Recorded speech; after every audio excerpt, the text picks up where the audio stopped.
All right, welcome everyone to the For Your Speculation Zoom podcast. We're going to be talking about 2003 Oscars and the films of that year. With me is Rachel.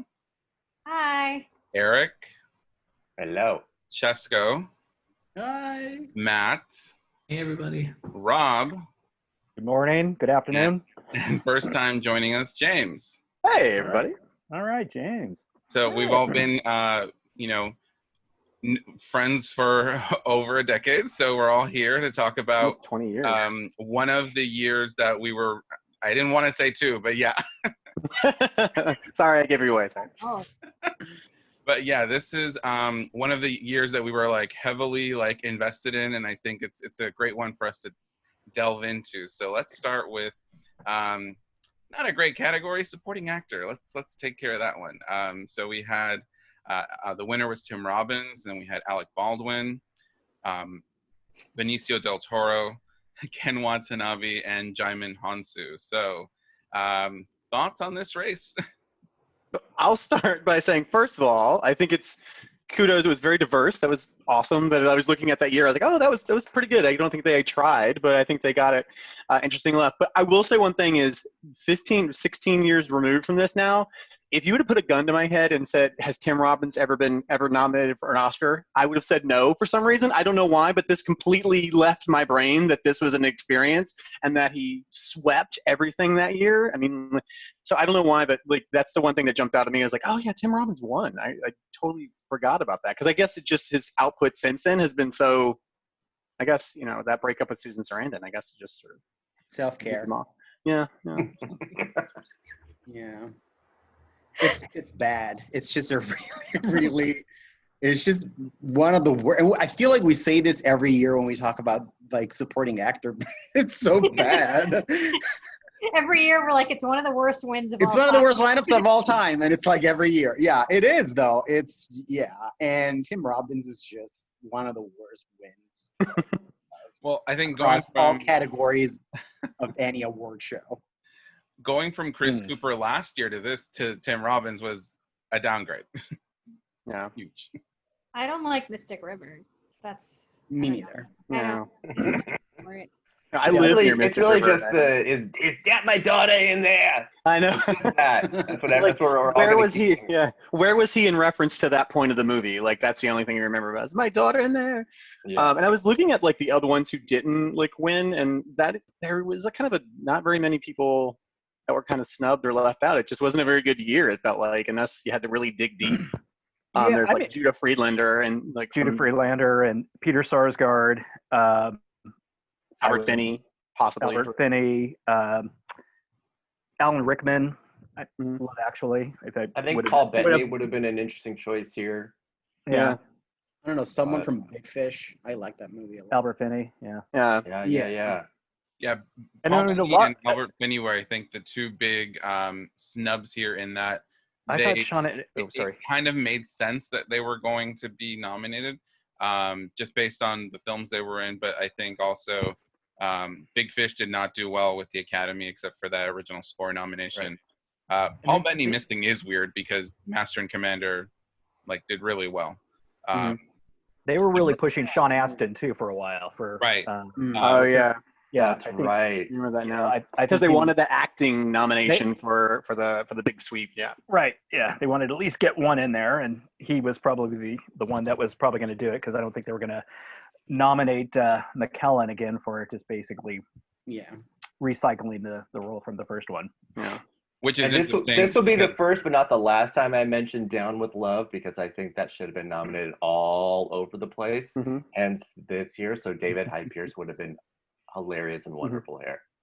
But I will say, looking at it, so I remember feeling back then it was a little bit of a surprise that Alec Baldwin got in, because he was kind of transitioning into being, I guess maybe I'm sort of coloring in history, but I felt like at that point he'd almost transitioned away from film and is more television at that point. Am I sort of making that up at that point? Well, but he got the National Board of Review, so that may have hurt some people's ears. But I mean, just the fact that he got in, I think now, if it happened again, he would definitely get in because he's everywhere. But I think then it was a little bit of, I remember being a bit of a surprise because he didn't have that cachet that he has now. So it was looking back on Baldwin that I thought, oh, but it also brings me to Maria Bello, which I'll talk about next. Which yeah, I love this year, not in terms of this lineup of nominees, but this was the like hold on to your hats, wasn't it? Yes, we'll get when to that. Sigourney Weaver announcing the nominations, hold on to your hats, and then there legitimately were a lot of surprising nominations across the board. I don't remember predicting Hansu to get in, but In America did better than was expected. But I'm trying to remember who I had in his place in my personal predictions. Yeah, I wish I could had like the Wayback Machine and I can go. I don't remember. Alfie, who were the nominees again? So it was Alec Baldwin, it was Jaimin Hansu, it was Ken Watanabe, Benicio del Toro, and Tim Robbins. I definitely was predicting Albert Finney because he did get in at the Globes and the BAFTAs. Yeah, that's I it. just was like, it's his time maybe, and I also feel like Skarsgård had gotten into a few places. I felt like he was one that was really. I think I remember at that time being surprised he didn't get in. I can't remember what he got in for, but it felt like there was a definite train for him. Shattered Glass, yeah, for Shattered Glass, yeah. He got in at the Globes, right, and National Society. Right, that was his win, and he got in at the Spirits and lost to Jaimin Hansu there. But Peter Sarsgaard was my favorite in this category, and I kind of was like, I don't want to get set up. I saw this with Bill Murray, I saw this with Steve Buscemi, where like the critical favorite misses. So I was like, I was not predicting Peter Sarsgaard, but I really wish he would have shown up because it was. I rewatched the movie last night and it still really holds up. Like it's a good movie. Like I'm glad it has some recognition, just not here. Well, who would you have voted for? Oh yeah, let's say yeah, this category is. Ooh. I guess Jaimin for me. I would have voted for Jaimin Hansu. Yeah, me too. I love this nomination for him. Yeah. I remember, Ted, you were saying that Sarsgaard getting in like kind of felt like the hipster pick a little bit, but I also felt like Judah Friedlander kind of was the same thing. I think Sarsgaard and Friedlander kind of felt like the indie pick that year, and maybe that played into why neither of them got nominated. Maybe it's just sort of, I'm going to pick one or the other, because it felt like Hansu, this was his second nomination at this point, right? First? Oh, was it first or first? Well, Diamond was second. Okay, come afterwards. All right. Yeah. Okay. Yeah, definitely. And Judah Friedlander did get a Spirit nomination for American Splendor. American Splendor, which it wasn't until I revisited, like looking at IMDb, all the different awards, that American Splendor probably should have done a lot better at the Oscars, considering how well it did. Oh man, that was the different precursors, but it was a small movie, so that kind of made sense. I would not have voted for Jaimin Hansu out of this lineup. I still don't think it was that good of a performance, but who then? Pick someone. Wow, very pointed. I'm not like Tim Robbins is not in my top 5, but I'm not that upset that he won just based on everything else he's done. You're a Tim Robbins apologist. But like looking at it from this perspective, like I did not rewatch The Last Samurai because I don't want to put myself through it again. But I like Ken Watanabe as an actor. I don't know if me too. Should have won for that, but like he's a good actor. Yeah, sure. Yeah. I felt like there was nothing, but it felt like now it's all coming back to me. Maybe I just sort of my brain put it out, but I remember going in it. There was no doubt that Tim Robbins was going to win. I mean, and also look, I don't even know who the clear number 2 would have been. Like, because I feel like every one of them kind of had a little bit of. Del Toro had this was 3 years after like Traffic and all that. So there's that. Hansu was again like. But I don't even know who the number 2 was. That's a better choice. Who do you think was number 2? I think it's Alex. I thought it would maybe Alec Baldwin. That would have been my kind of second, just because he did have a pretty good or decent film career before that, and that was an Alec Baldwin performance, very similar to Glengarry Glen Ross. Yes. So, and at that time he was very, he's Alec Baldwin, so I think he was still very popular, even though The Cooler. That was its only nomination, right? Yeah, sadly. Yeah, I would.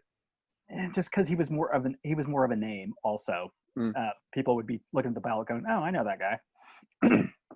It could have been an example of. I mean, we'll never know where the front runner got 70% of the votes or something like that. Yeah. And I totally rescind my previous statement about Alec Baldwin being a TV actor. Like, no, it's Glengarry and Ross and Hunt for the Red October. Yeah, James, you're wrong. Sorry about that. He hasn't even done TV yet. 30 Rock was after this. So. Yeah, 30 Rock This was definitely as his film career was dying out. So this was one last grasp at cultural relevancy in the film world before he moved on to TV. Yeah. But yeah, I think he was probably second, but like a very, very distant second. Yeah. Just based on how the nominations shook out at the end. Although, I guess an argument could be said for Djimon Hounsou because he did win the Spirit Award. In America, had some kind of passion because it did surprise, with Samantha Morton also getting in.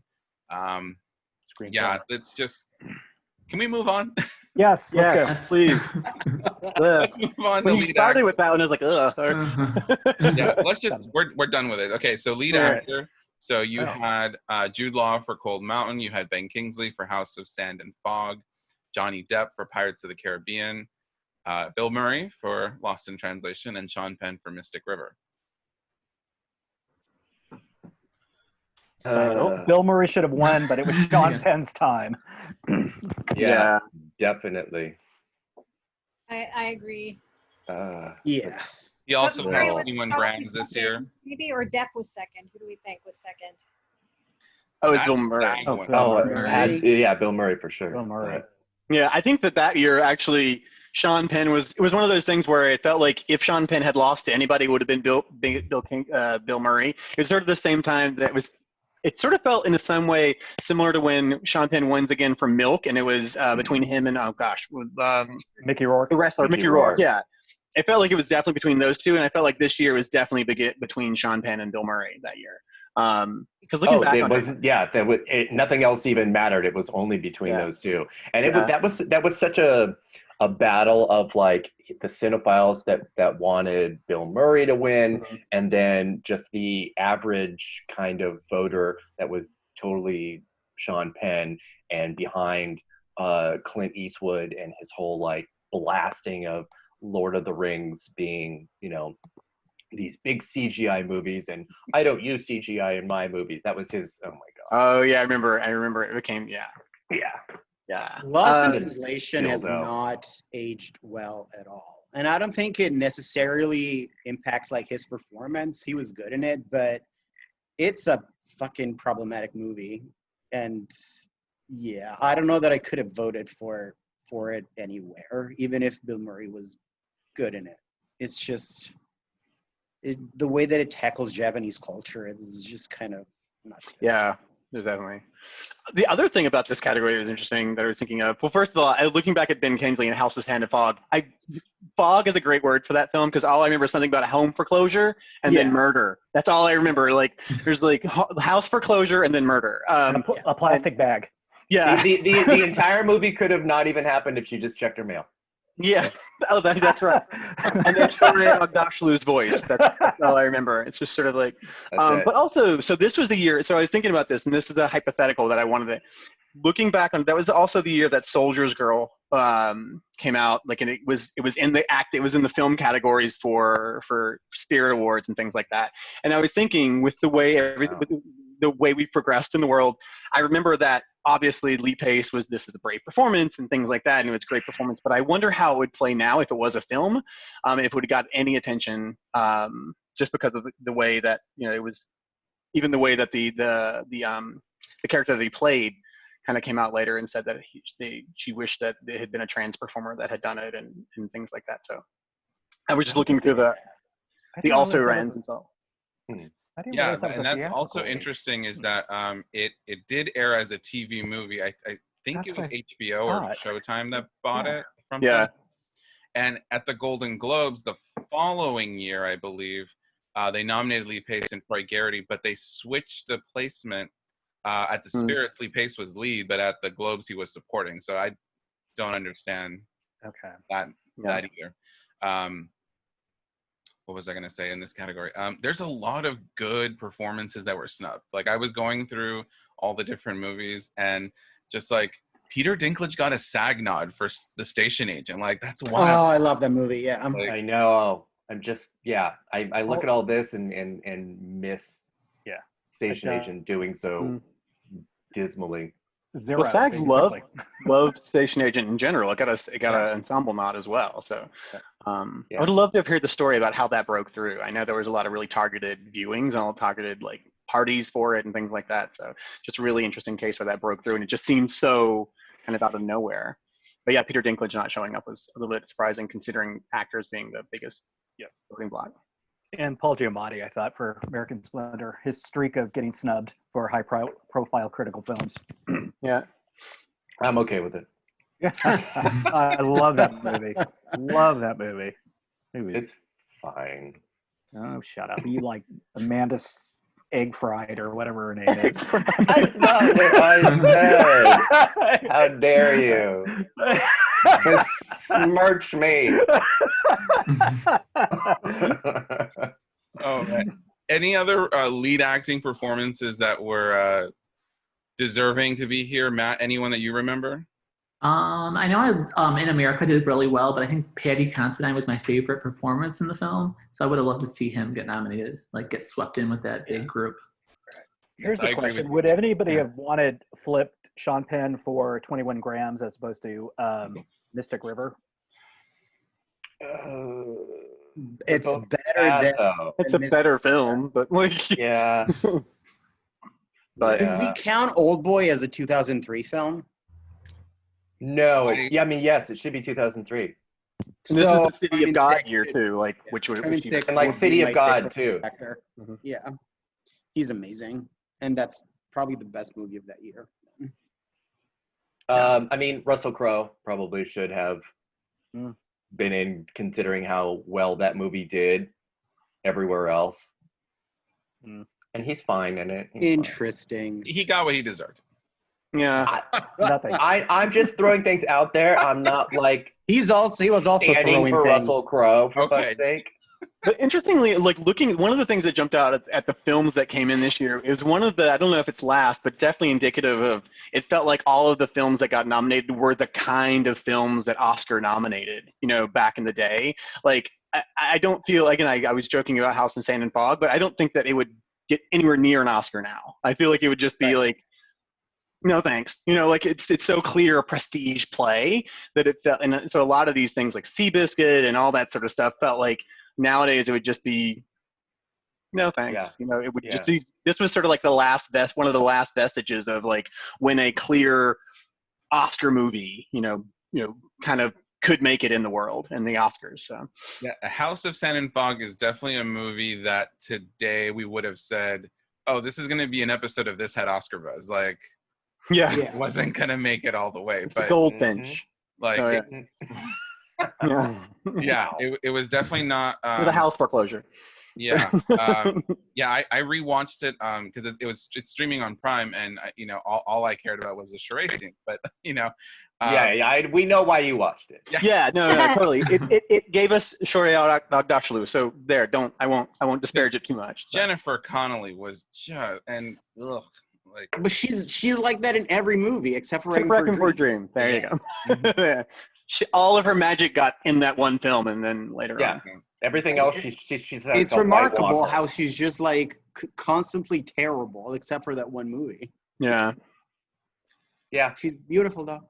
Yep. Who was on the EW cover? Wasn't she on the Oscar edition cover? So, we'll get to lead actress in a bit. Wow. So, here we are again. There's a couple of times that EW over the years has really missed the mark. Like I remember when their Oscar winner predictions had Clooney and Viola Davis, the year of Descendants and The Help. So that was a miss for them. But I feel like this year was a miss in terms of who they had on the cover.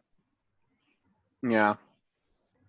Exactly. So let's transition to supporting actress before we get to lead actress.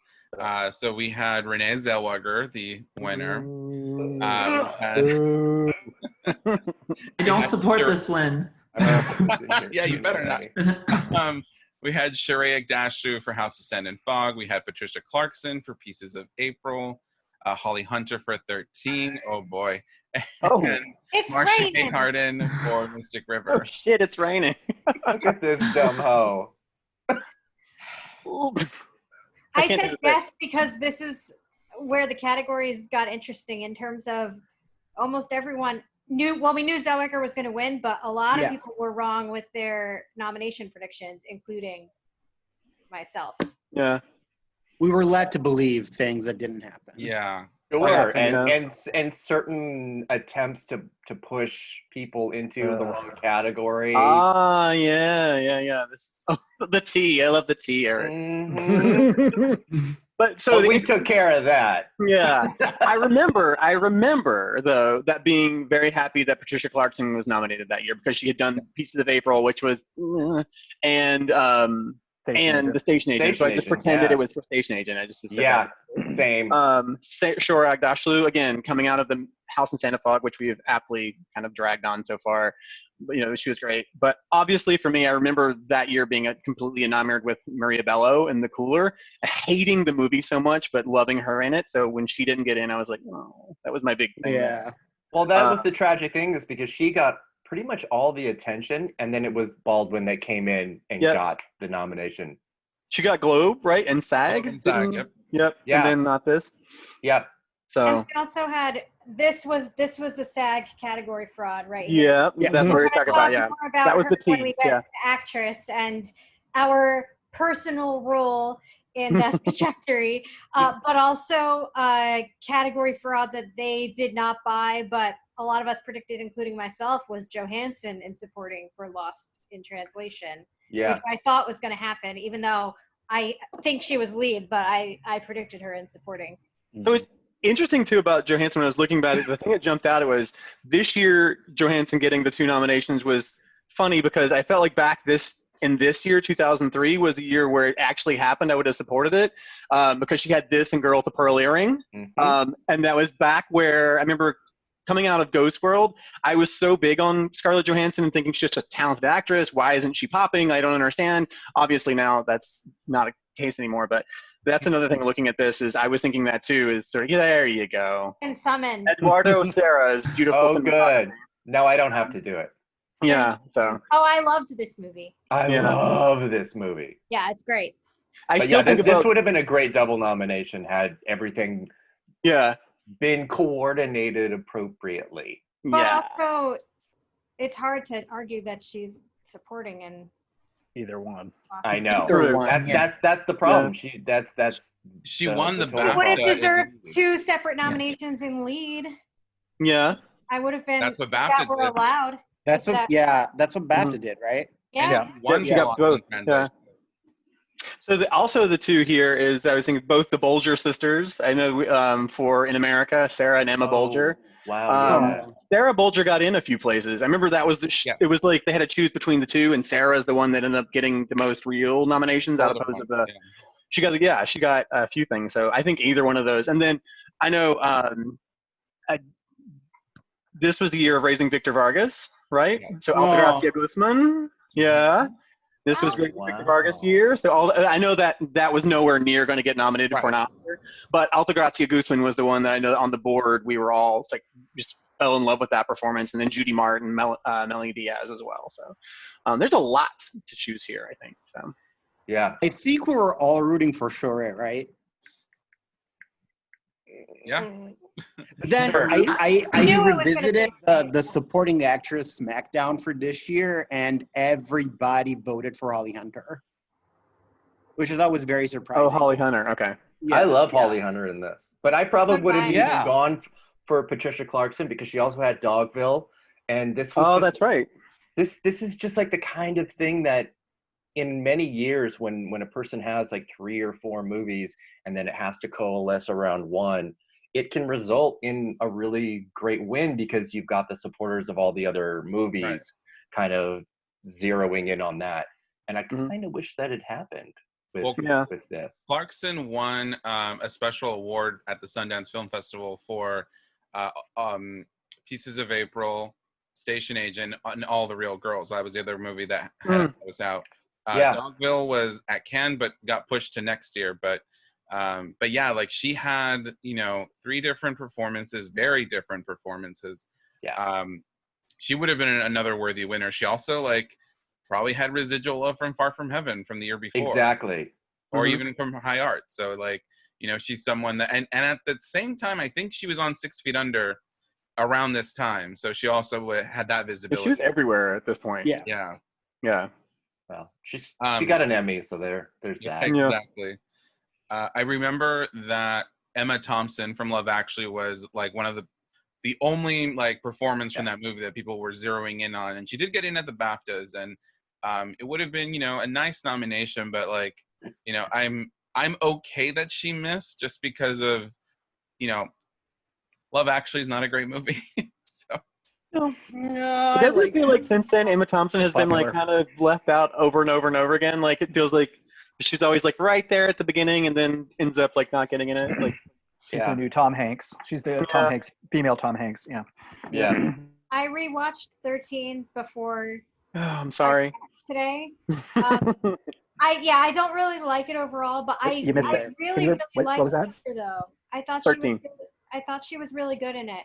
She is really good in it. She's fantastic. Yeah, I thought she was great, and we've got many more things to say about the other individual from that movie when we get my favorite. one of our favorite Oscar stories of all time. Story. Yeah, that is epic. Man, this year, Best Actress, like it's gonna be an hour just focused on that because we have so much personal stakes in that. Yeah, no. race. I do remember my predictions for supporting actress being really wrong because I predicted both Castle Hughes and Johansson to get in supporting. We all had Keisha here. So like. Yeah. Thanks, Mike. I know a lot of us did have her here after the SAG and the SAG nod in supporting. We all. But so I think I only got 3 for 5 in my predictions. I definitely had Zellweger in. I had Clarkson. Definitely Hunter? did not. I didn't have Agdashlu in. I did. I definitely put Bello in. I definitely did. yeah, Like, I was know predicting Bello, and I was predicting. I know I wasn't predicting Agdashlu. I know I wasn't. So. Oh, nobody had Harden. That was totally out of left field. We haven't even said her name. We haven't even said Harden's name. Oh Yeah. God! Nominated. I must have been on an American Splendor kick or something because I had Hope Davis. Hope Davis. Yeah. There's also people talked about Laura Linney in Mystic River also getting in, you know, randomly. So. You got a BAFTA nod, yeah. Well, She's both Linney, you know, Linney had been an Oscar nomination favorite for that small portion of the decade, and then obviously Harden had just won, so there was a bit of afterglow, even though it wasn't the year. Yeah. Laura Linney is in Mystic River. She has that one Lady Macbeth scene where she like says, yeah, and I think that's the only part of the movie I really liked, and it's like 2 minutes long, and it's just her saying like, you got to take care of this family and basically, you know, go kill someone. Like, but it's like her scene in Nocturnal Animals with Amy Adams in that big hair. Yeah, exactly. She's really good at like coming in and taking a 2-minute role and kind of making it. Oh my God, I completely forgot. Feature straight it. So. Are we ready for lead actress? Are we? Are we ever? Are we ever not ready? Oh, I'm sorry. I didn't mean to do that. I was going to say, how do we switch around? So the other nominees, so we know that Charlize Theron won for Monster, and the other nominees were Diane Keaton for Something's Gotta Give, Naomi Watts for 21 Grams, Samantha Morton for In America, and Keisha Castle Hughes for Whale Rider. Sponsored by all of us here. Yeah, I know, yeah. Welcome. So, yeah. So, guys, we made that happen. Oh, Erik. Oh, Charlize. Nice. I wanted to get the other one where it's like, fuck you, Leslie. Fuck you, Leslie. It's like the best scene in the whole fucking movie. Look at her eyebrows or lack thereof.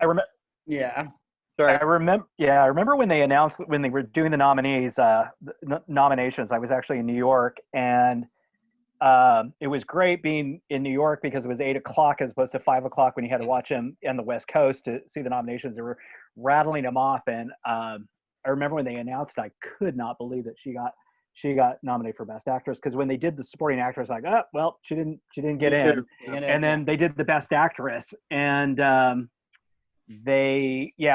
was completely shocked and was like, I don't have anybody's number, so I can't call to say congratulations. So but yeah, it was pretty. And they interviewed Tom O'Neill after that, and he was saying, I know you got, we'll talk about that.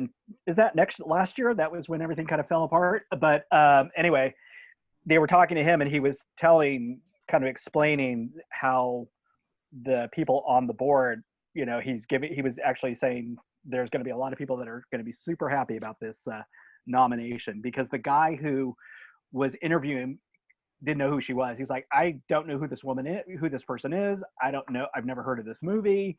And he gave the board, the members of the board, a lot of credit. Oh my God. For the first time ever. and then that was it.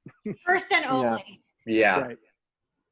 I remember, just total side note about Keisha Castle Hughes, like that year when she was nominated, like, how E was like, had to go and do like things with each one of the nominees, especially for her. And I remember one of the things they did was this prepackaged segment where she went and got her nails done with Nikki Hilton. I remember thinking, like, it was like the strangest thing. And like, she's like trying to talk to Keisha Castle Hughes about things. And then like, she's like, oh yeah, great. So what's your favorite color for your toes? And she's just sort of like, I got nominated for an Oscar and I'm 9. Who remembers the diamond crusted whale barrette that she wore with her Oscar ensemble? I don't know. To this day, I feel like we are responsible for that. I know it sounds crazy, but I think we are. I think we have to. No, we are. Like, in my heart, we are. Well, the Gold Derby Awards are on IMDb now. So, No, there are times, and certainly in this era, before, there were so many pundits and websites, guilty myself included in this, and so much conversation. So this is a great example of how a grassroots campaign was started, totally outside of the movie and the studio itself, because I don't think for a moment they would have thought that there was any realistic chance for her without this kind of groundswell. And it just happened in that way, totally organically. But it's more difficult to do that kind of thing now, because it's just too pervasive. There's just doesn't happen. This stuff there's doesn't so much happen conversation. Yeah.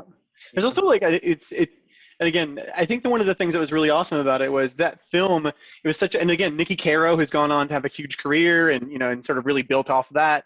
But I think there was such a earnest and sort of uncynical film. It was so like from the heart. It was about a culture that Nikki Caro wanted to sort of bring through. Keisha Castle's Hughes was so connected to it, and I felt like it really did resonate. And then that built up, and I think it was easy for people to like. And I remember like Julia Roberts really supporting her and like holding like all this sort of viewing parties and talking about it. But yeah, to your point, Erik, I think that I don't think it would happen now either. I think it would get kind of smothered in the industry machine that kind of happens in it. I really love this nomination. I've always really loved it, just because I've always wondered how many people have done like auditions with her scene, her big scene at the. Oh wow. Yeah, I wonder how many people did that. Like, it's the new Marriage Story scene, like that's the new like scene that everybody brings into their audition, I don't know if an adult would do that as I their hope so. like audition monologue, but I think Sarah and Emma Bolger would. So, yes, if you had a really good child actor that wasn't like one of those like fake kid actors that you want to punch in the face, I group Carmen. I think you could see that. Well, what I also think is super impressive is the fact that so this was a tiny studio. This was Newmarket, and they also had Charlize. Like, they got 2 actresses nominated. This is for a movie studio that doesn't exist anymore, and it's wild that they were able to get both of them in. And the fact that they didn't go for Jennifer Connelly, who was featured, as Rachel said, in that Entertainment Weekly cover with Charlize and with Naomi Watts. For all that, Jennifer Connelly just got in at the Critics' Choice Awards because, they were trying to predict that she was going to get in. Right. The fact that Uma Thurman couldn't get in after getting, for Kill Bill, getting in Globes and BAFTAs. And then Evan Rachel Wood for 13. And I think, Rachel, you can tell that story. Well, I wanted to say first on the Keisha front, I gave her. I love that. At New York Comic Con, the Oscar that she deserved. No shade to Charlize though, because I love Charlize's performance as well. Mm-hmm. But the thing with Keisha is, for me, that there's like two specific angles that are so fascinating. One is that we absolutely made this happen by beginning this groundswell of support for her on Gold Derby, and we are responsible for it. But the second thing is that she was actively campaigned in supporting and got a SAG nomination in supporting and got in lead where she belonged. Like the voters switching categories from what the FYC is not very common, especially taking into consideration. Yeah. She got precursors in supporting, she got SAG in supporting, and she was a child, and people tend to like de facto just put kids into the supporting category. So I remember somebody commenting, "Who is she supporting? The whale?" I loved that. I mean, she's the whale rider. Like it's entirely her. It's story. the titular role. The titular role. Nice. Exactly. Can we just talk for a second about Diane Keaton getting in here and how again my brain blanked that out? Who? Oh. Yikes! Her and her gloves got in. I hate this nomination so much. I was going to say, who was the runner-up? I think she was second place. I mean, Charlize was a heavy favorite, so I don't think Keaton. I don't know about that. Wasn't Amy Watts pretty talked up that year? I mean, I felt like. Also, a side note, I love that Samantha Morton got in. I remember. I love that she got in. I think we haven't talked about that yet. And I think we were mentioning about how In America felt like it had this weird amount of love. Like it felt like a lot of people saw it, and it got into a few categories like Hansu and Morton. Got into screenwriting too. Is that right? Yeah. It was just it popped up everywhere, but not consistently, because it the best place it did was at the at Critics' Choice, where she got in, but they didn't nominate Hansu. At the Spirit Awards, Hansu got in, but they didn't nominate Morton. At the Golden Globes, they only nominated it for music, which was like, okay. And it got no nominations at BAFTA. So it was... Was it eligible? That might have been the problem, but it was just kind of like all over the place. And so the fact that they started that category by announcing Keisha, and then they announced Samantha Morton, it was like, holy shit. That was a really Siggy Weaver, hold on to your hat moment. Yeah. But I know I was predicting Evan Rachel Wood. Maybe some of you were also predicting her. No. The story. You should tell the story, Rachel. So the story was that she had a sleepover with her teenage friends, and they stayed up all night to watch the Oscar nominations and then turned them on, and then she wasn't nominated. Goose egg. I remember hating that movie so much that I was kind of gleefully happy that happened. Because I loved Holly Hunter in it, but I remember thinking, all I remember about the film is at the end when they're on the merry-go, like the spin merry-go-round whirl thing, and like screaming, and I thought that's the perfect metaphor for this film, just spinning in place screaming. That's that whole thing, is the whole movie. And so I remember, written by a teenager, and it kind of shows. I know, yeah. But there was one performance that I loved in this that I would have loved to have been get a nomination, and there was no fucking way it was going to happen. Was Charlotte Rampling in Swimming Pool? I would have loved. Yeah, I have Swimming Pool on my list too. I would have fucking loved that movie. Substituted, probably Diane Keaton. Probably. And her gloves. Ugh. The amount I would have put Diane Lane in before Diane Keaton. So for Tuscan's Son, because I mean, I would have put fucking Kelly Clarkson in before. From Justin to Kelly. Okay. She was. Well, another good like comedic performance that year was Jamie Lee Curtis in Freaky Friday. You know, she Yes.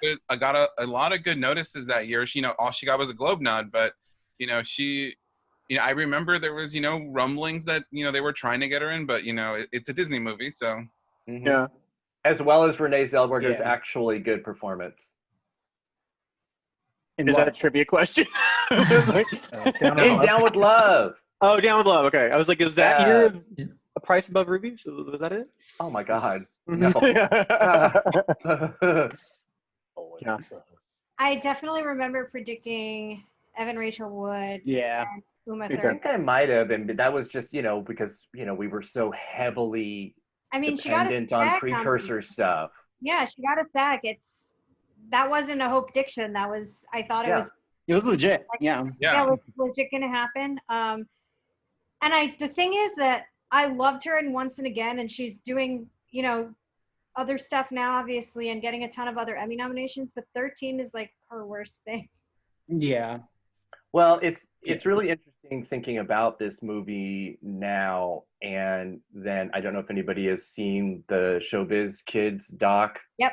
That she's in, which is incredible and devastating, and she does not pull any punches at all. So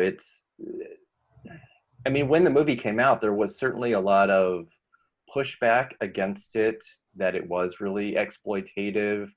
A lot of like what's happening with the Netflix movie Cuties right now, which is erroneous and disgusting. I know. It's a really great movie. But yeah, you get the negative attention from, you know, people that haven't seen it and think that they know what it is. And that happened with this a lot, with 13, I think. Although it did kind of, it was a little blurry about how it presented things in the way that like Larry Clark movies are as well. So I think there might have been some hesitation by voters, because clearly they were not hesitant to put in a young girl in Best Actress. But I think it was, I think there was some hesitation. I thought it was Kids Light. 13. She's also, I saw Evan Rachel Wood trending this morning because I don't know if anyone else saw that. The Marilyn Manson thing? The Marilyn Manson video is trending. No, what happened? Yeah. So several years ago, she gave testimony about being in an abusive relationship with, she just states that it was a much older man when she was 18, but we know from the timeline that it's Marilyn Manson, and you know, all the things that he did to her, raping her repeatedly, emotional, psychological abuse. And I guess Marilyn Manson had another album drop this week. This week. It's coming this week. Or it's coming this week, yeah, because the video is retrending. Yeah.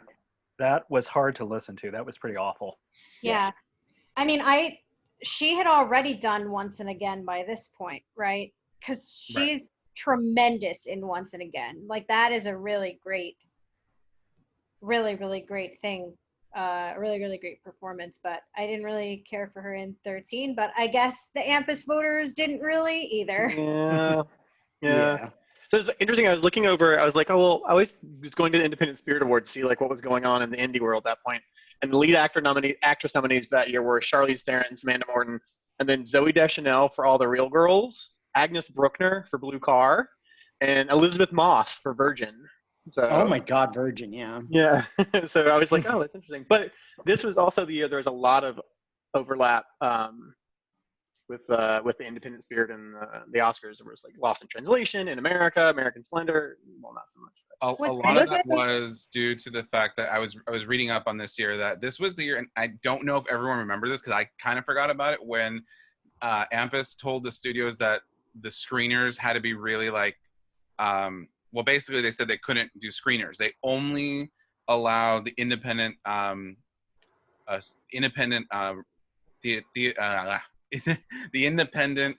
studios to release screeners, and that kind of affected the race, because we saw a lot of independent films pop up in the precursors, and I think that, you know, that benefited a lot of the nominees. One of the lead actress contenders, well, not even a contender because she didn't get in anywhere, but one of my favorites with Sarah Polley in My Life Without Me, which is a depressing film. But, anything with Sarah Polley's kind of depressing. So like in general, like other than the zombie movie she was in. So like yeah. So that's right. She did a zombie. I movie. wanted to make sure I mentioned that one because she was probably Charlize was my favorite that year, but Sarah Polley was probably my second favorite that year. So, any other lead actresses that we wanted to give a nice shout out to? I know we mentioned Uma Thurman, and I'll just like mention her 8,000 more times because she deserved to be in here. Yeah. Like again, we so talked about much. Scarlett Johansson and both of her girls. I was going to say ScarJo for Guape. Remember our Guape acronym? Oh my God. Wait. Yeah. Wait. Yeah. This was such a good, this had so many good possibilities. Was anybody by this point, I had already dropped her, but was anybody still predicting Kidman to get in by this point? No. Yeah, because it felt very much, because she had won the year before, right? Yeah. And it felt very much like, oh no, don't bother Renee, let her have it. Like, sort of like, don't bring Nicole in. She ruined it last time. I remember that kind of feeling. Like, just, I guess, like, sort of tanked by this point. It was like halfway. It was just one of those movies that has all of the traditional like 90s prestige that normally would have gotten, English Patient style nominations across the board, but it was kind of starting to fade those types of movies. So its appeal became very fractured. So we should mention also that Keisha's nomination at the time made her the youngest lead actress nominee. That was then broken by Kavenjane when that happened, but she did have that record for a few years. Yeah.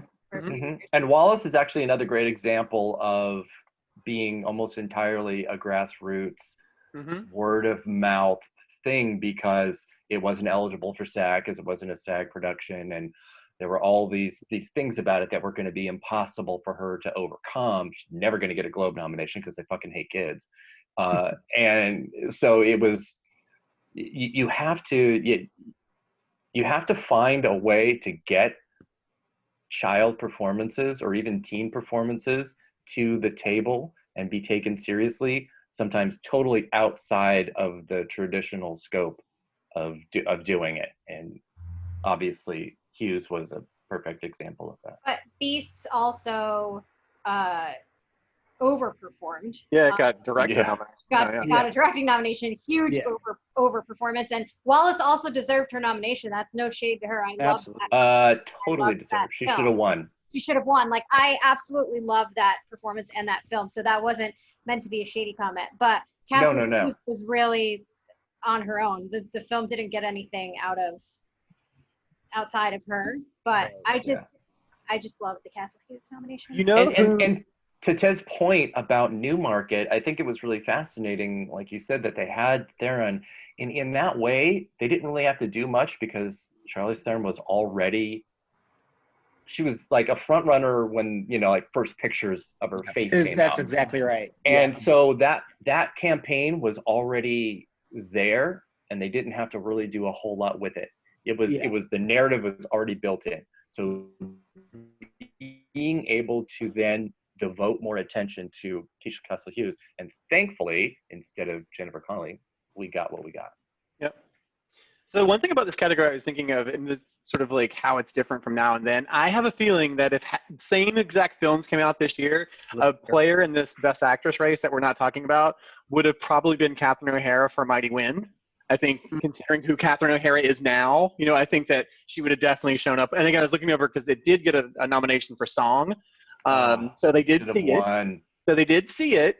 And I have a feeling that considering the love that sort of has now built and kind of manifested for, there you go, for Catherine O'Hara, I have a strong feeling she would have been much more of I don't think she was really a player at all, but I think she would definitely have been a player, maybe a supporting, but. Yeah, I was thinking possibly more supporting. She's a player in another little show coming up. Yes. Next weekend. But the performance of this on the Oscars was just like beautiful. Incredible. Was this the one that Beyonce sang 3 of the songs, though, right? Was that it? No, that was next year. No, that was the next year. Yeah, it was next year, yeah. Including the one in French. Yeah. Yeah. Because that was it. Because I got confused because I was looking. Because my favorite film of this year we haven't had a chance to talk about was Triplets of Belleville. That was my favorite film this year. So no acting or anything like that. But it was nominated for song. I was like, did Beyonce sing that song, or was it next year? And she sang the other song. Did she sing this French song? I know. I knew it was a or- French song. I just didn't know which French song it was. So.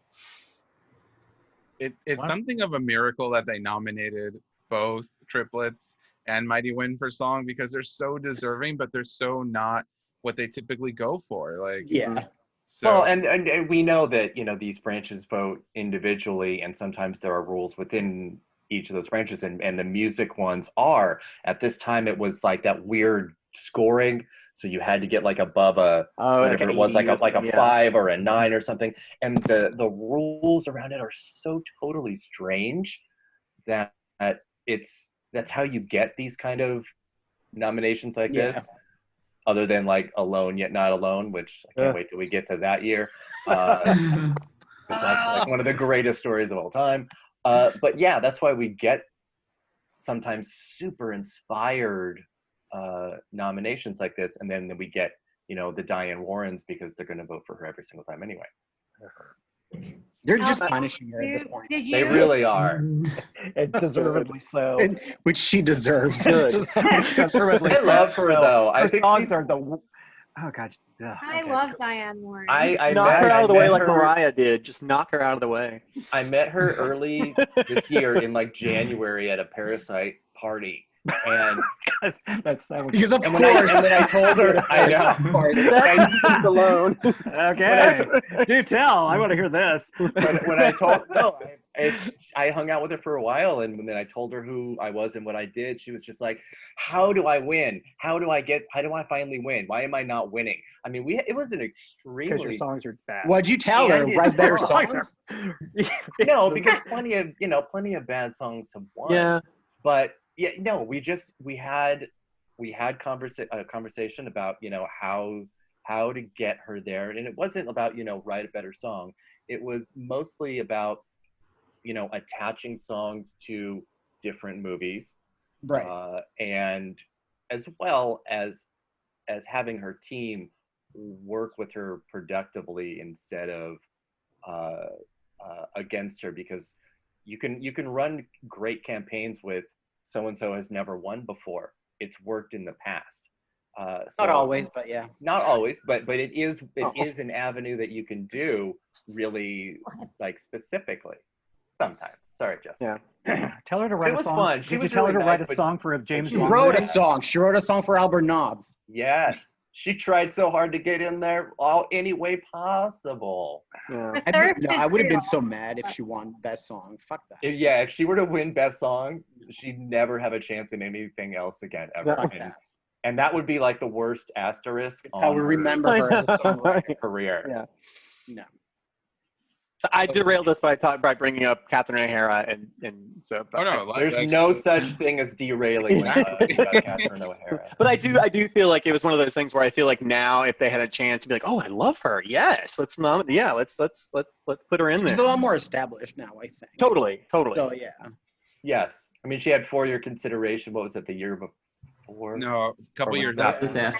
Yeah, after. That's right. 2006, 2005. Yeah. Which, by the way, I feel like they wrote that because they read Gold Derby. Like I felt like that is a Gold Derby movie. Yeah. It is. It is. But remember, I never remember watching it and talking with at least some of you on here and just looking at all of the inaccuracies. It's like, come on. I know. Yeah. That's not what an award show is, and that's not what it's called. And yeah.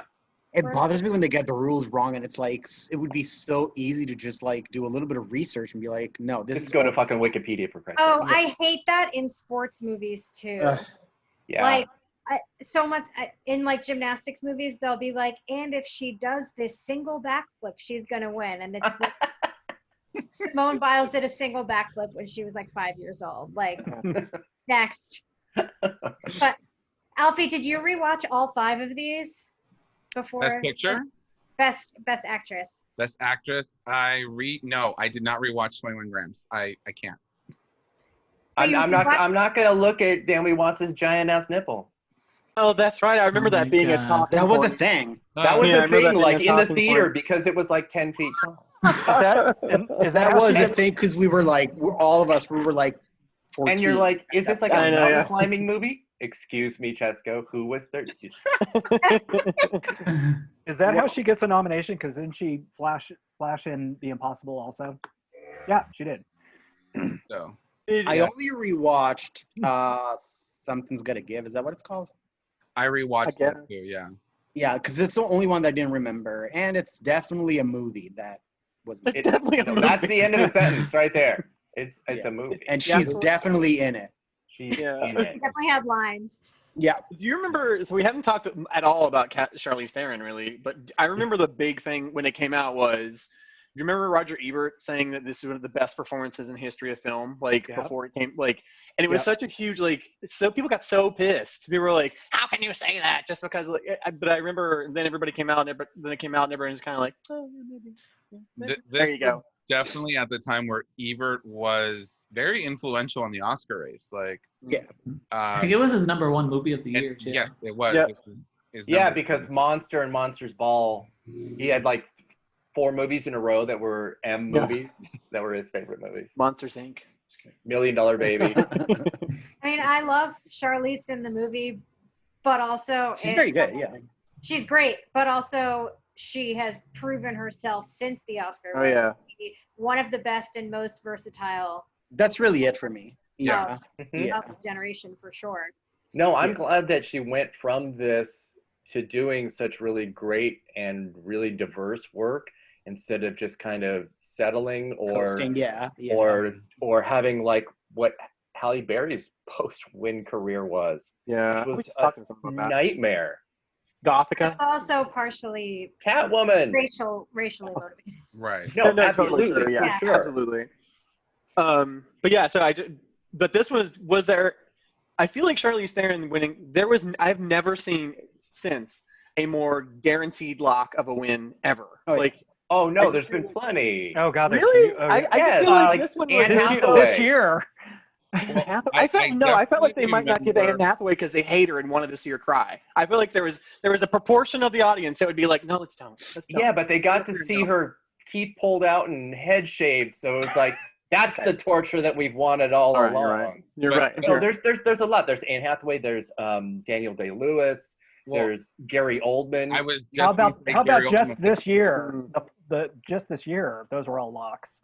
Yeah, yeah, Well, but also not this in the movie same was way. also- Not in the same way.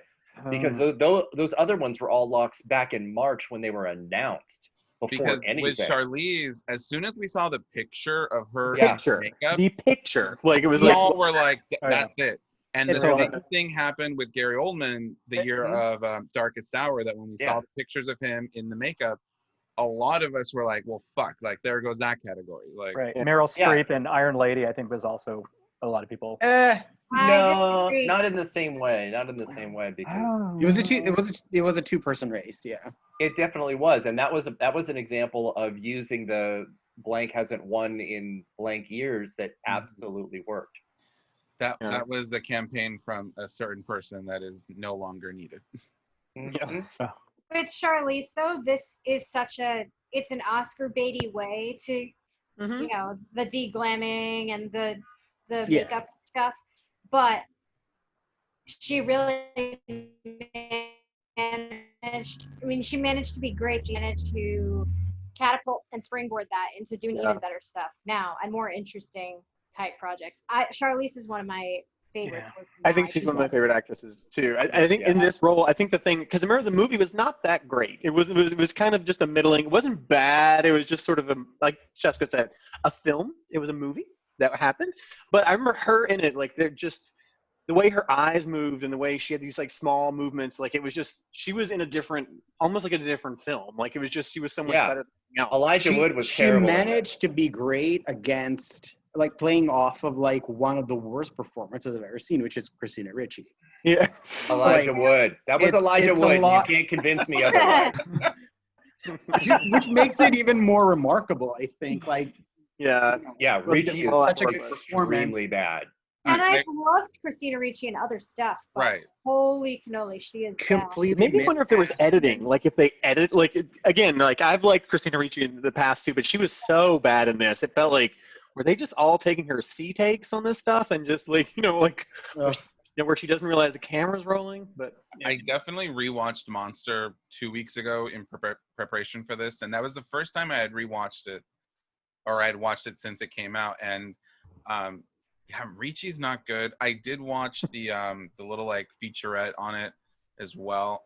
Patty Jenkins, like this was her first film, and then now she's conquering the world with Wonder Woman, so that's kind of great. But definitely like just hearing them talk about the process, definitely a first filmmaker, like but yeah, Ricci's performance is, and I went in being like, well, maybe Ricci wasn't that bad.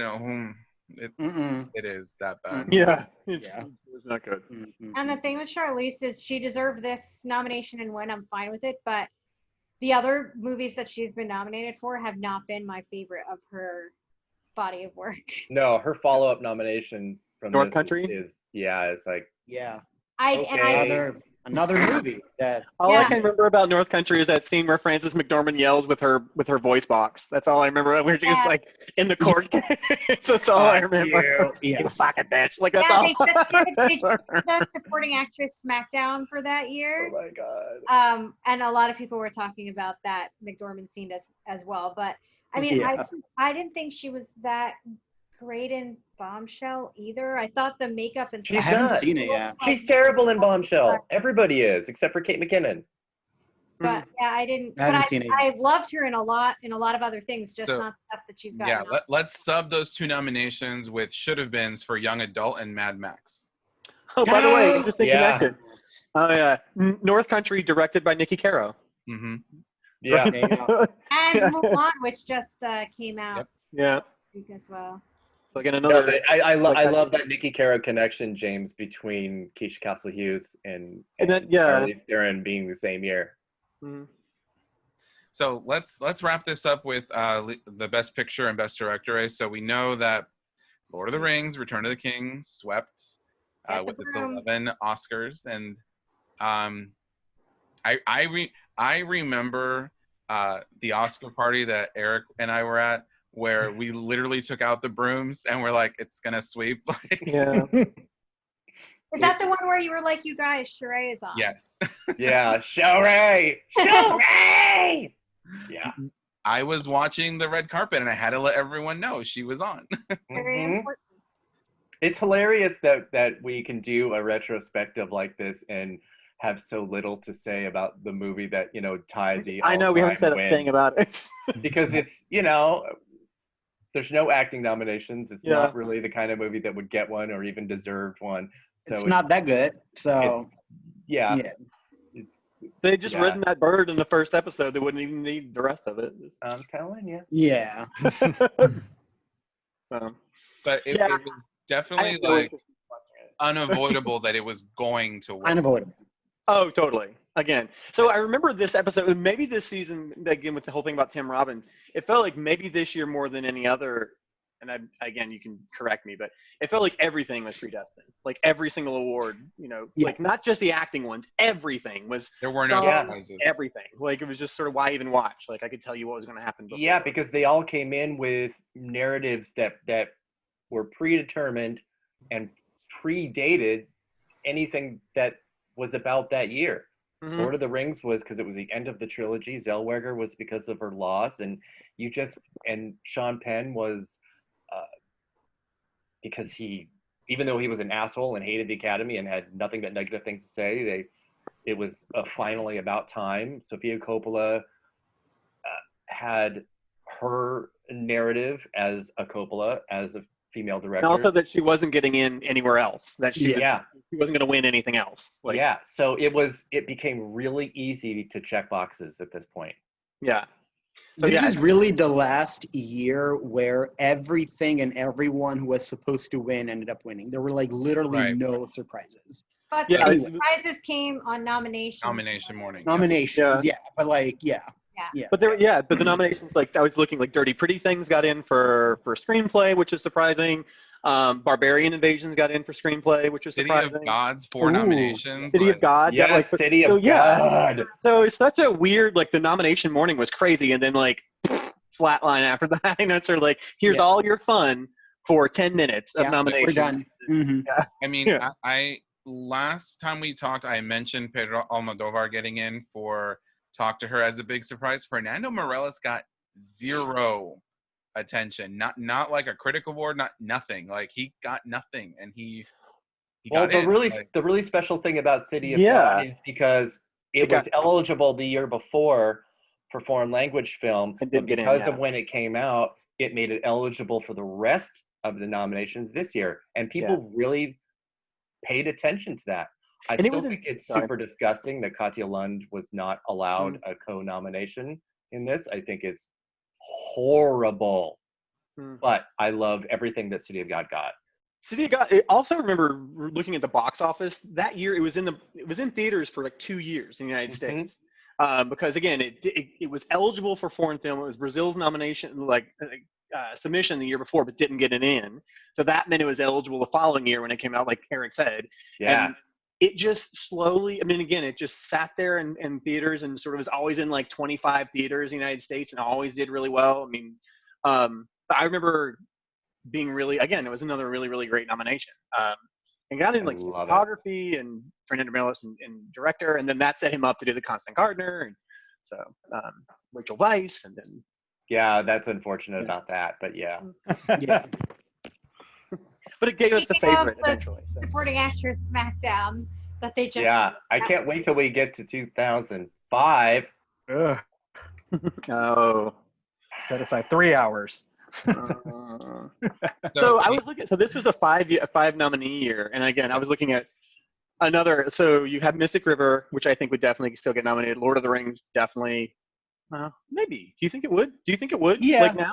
Yeah. Of course, absolutely. But Lost in Translation. But the other two, Master and Commander and Seabiscuit, I do not think. I think those are the dustbin of the Academy at this point. They wouldn't even get made now, I don't think. Yeah. Erik, what do you think would have gotten it with more than disagree. 5? Do you mean now if there was only 5 nominees now? I mean, if no, even with 10, do you think Seabiscuit would get nominated now? I still think it would be absolutely of the absolutely. Really? Yes. I don't. There is always going to be room, and whether it's 5 or it's 10, because we've seen it every single year for 90 goddamn years.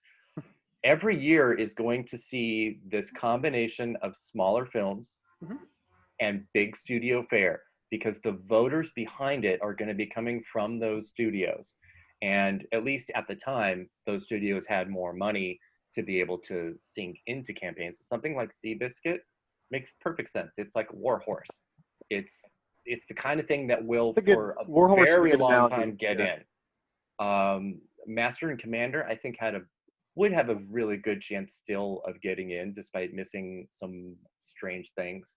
It was supposed to be the first of many in a series, but it didn't do that well at the box office, and that's the thing that would have tanked it more than anything else. Because your movie can be lousy if it does great at the box office, because Bohemian Rhapsody has 4 Oscars. Well, what's a Seabiscuit like nomination like these past 5 years for Best Picture? Green Book? I'm trying to think. 5 years? Yeah. 5-10 years. Blindside. Yeah. The Blindside is probably the last year where I'm like, that happened, and that's one of those movies. But that was like a commercial. And that's Warner Brothers was during this time extremely good at doing this, at being able to get a Best Picture nomination from an extremely middle of the road movie. Popular, but that's like the last one I can think of, where it's like, that's kind of like a Seabiscuit kind of nomination. So had an actress front runner. Seabiscuit didn't get any. Yes.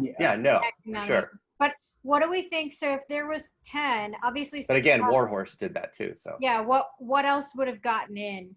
The paper. From this year. If it was 10, I would say Cold Mountain, In America.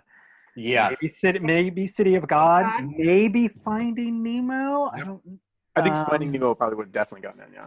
I would not have put Pirates of the Caribbean out.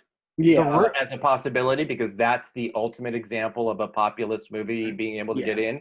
But this was also when Disney did not give a fuck Yeah. about So Oscar nominations. I definitely think that Geely, The it Room. was like 10, and if like that was because the campaigning is different now that there's like 10 or up to 10, because Disney would have fought harder for that, because it didn't even get in at the Golden Globes for Best Comedy. So they would have been a lot more strategic to get it in that like 7, 8, 9 position.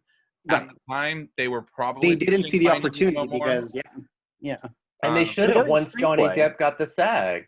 Yeah, They but should that have was seen it right then, and then sunk, $100 million. Yeah. They can afford it. Any other thoughts on these Oscar races before we get to our trivia? Oh my God. No Hobbits next year. Nope.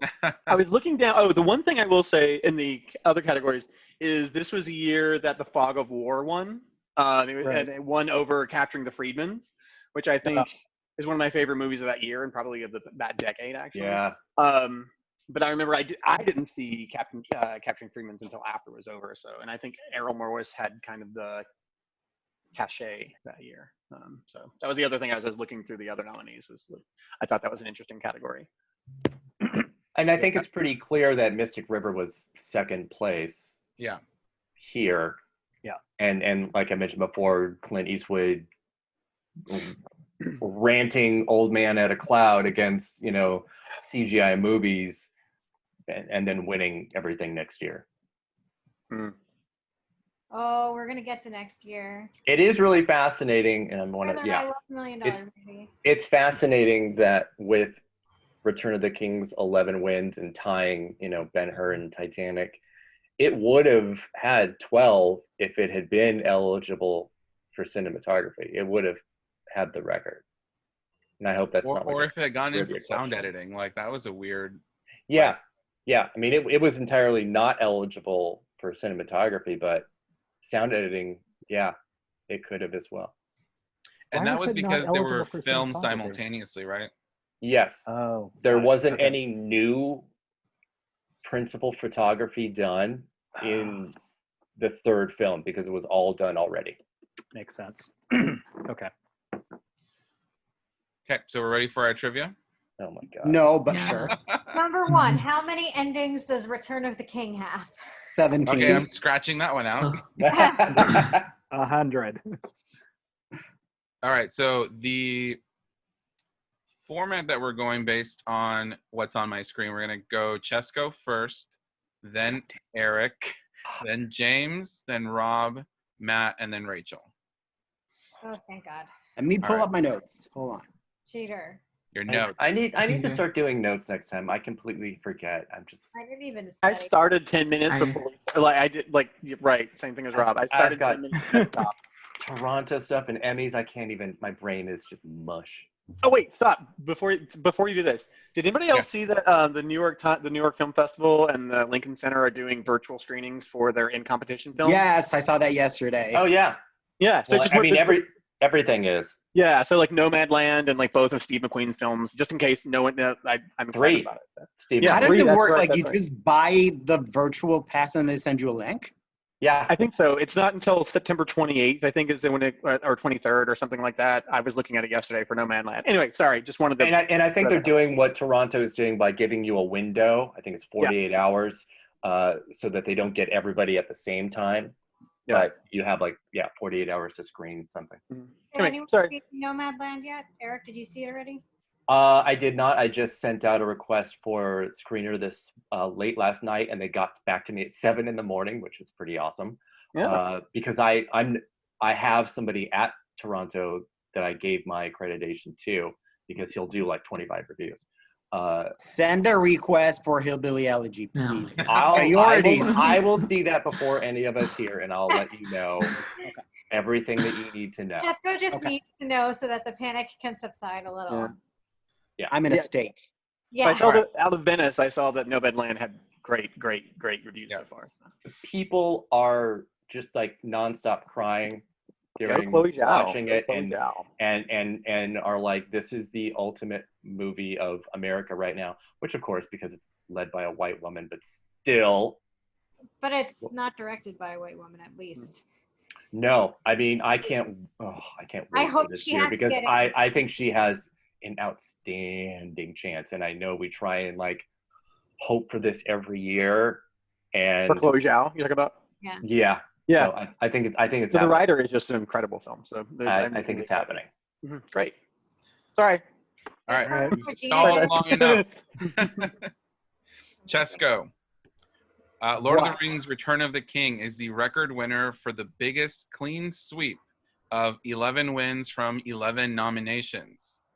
Previous to Return of the King, what two films have won the most Oscars with no losses? So other clean sweeps. And if it helps, it was 9 Oscars out of 9 nominations. Oh shit! I know the ones that got shut out. One is The Last Emperor. Correct. Yeah. The other one, they're both 9 out of 9? Both 9 out of 9.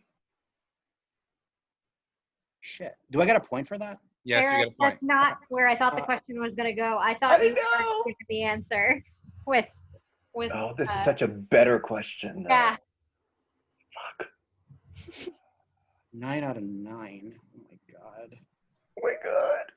The Last Emperor. Who remembers that movie? Well, I do. That would have been my answer because I can't remember the other one. It's the Italian Connection. Oh no, I meant like remembers watching it and stuff. It's a task. Hold on. Ready to pass? How far back are we going with the other one? I can give you a decade. Okay. The 50s. Yeah. Oh, fuck you. Bye.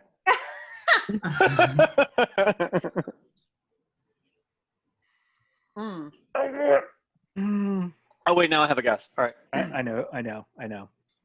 All right. 10 more seconds, and then we got to move on. Oh my god. Best Years of Our Lives? That's incorrect. Erik. Oh my god. I'm freaking out.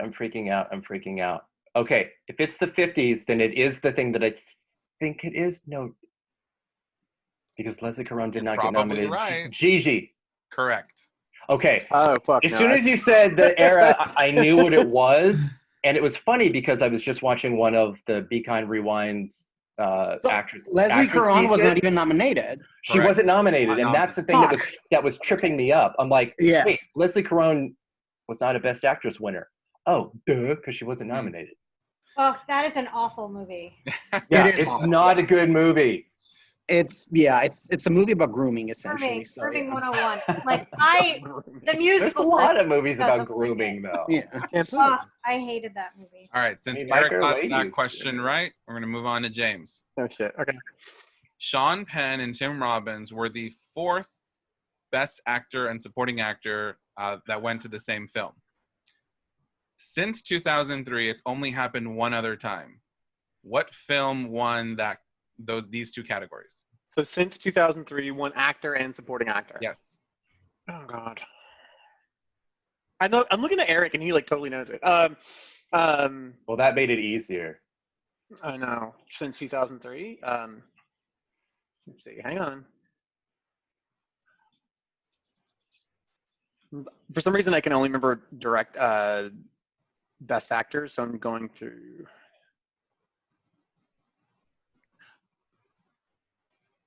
Oh, Jared Leto and Matt McConaughey. Oh, those fuckers. Yeah.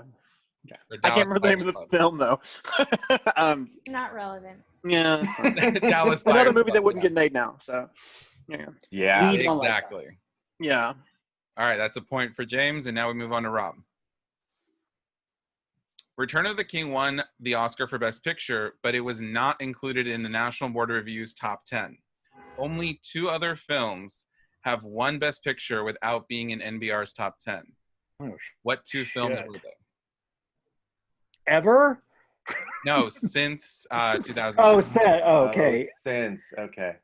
So they weren't in Oh man! So 2 films that were in the National Board of Review, but they ask the question again. So these 2 films were not listed in National Board of Review's top 10, but they won Best Picture. Okay. And I'll be generous. It happened this last decade. Okay.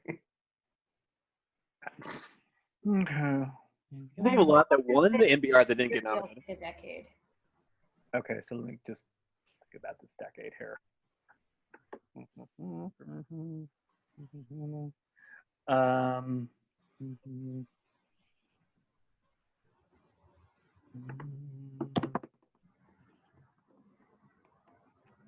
Shape of Water? Shape of Water is correct. That is one. Oh, nice job. Ah. Ah. I don't have this. One more film. There's a Slave, Birdman, Spotlight, Moonlight. Parasite. I'm just gonna Birdman. Not Birdman. Matt, what's the other film?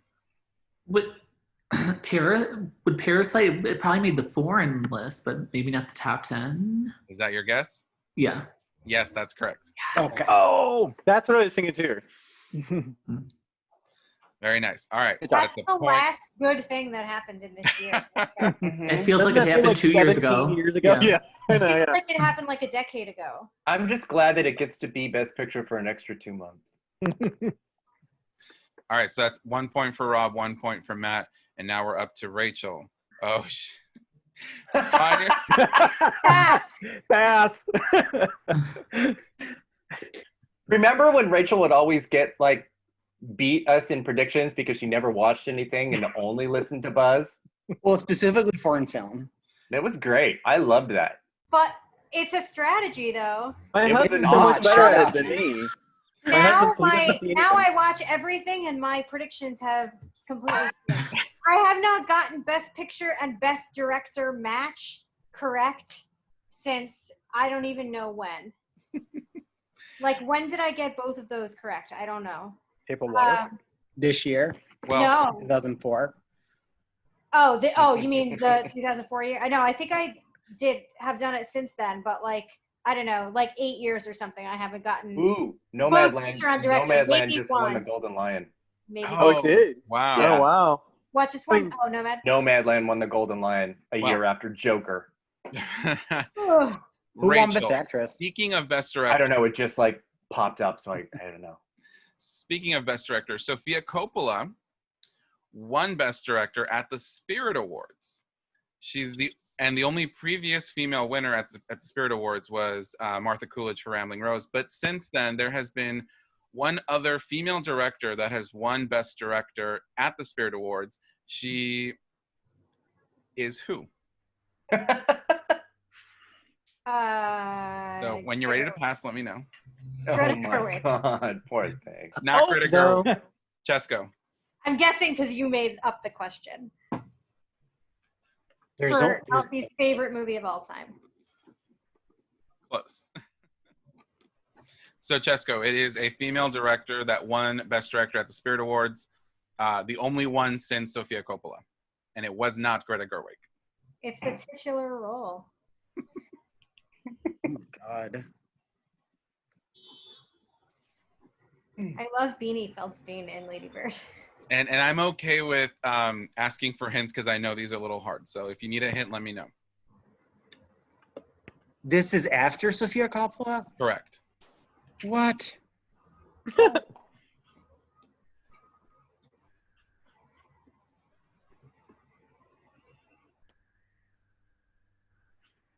Oh my God. Was it this decade? It was in the same decade as Coppola. Okay.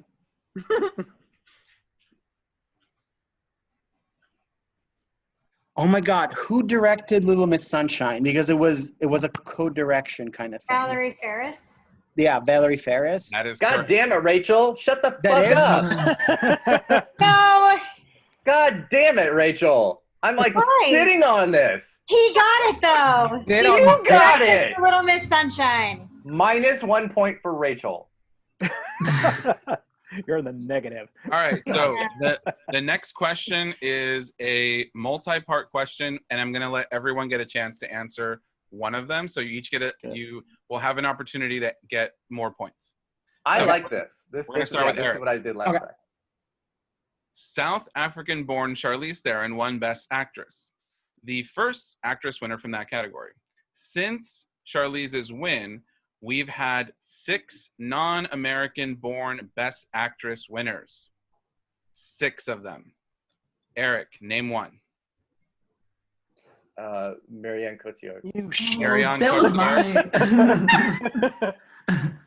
James? And I'm also going to take Rachel's answer if she gets it right. Well, I thought that he got it right and he was just looking for the name. But he Uh, said the That's the director of Little answer. Miss, The answer is the name. the director of Little Miss Sunshine. I would have counted that as correct. I even would have without the counted it, name. so yeah. Exactly. Really? Is it that yeah. easy? Yeah. James, Marianne Cotillard has Too been picked. competitive. 5 more to go.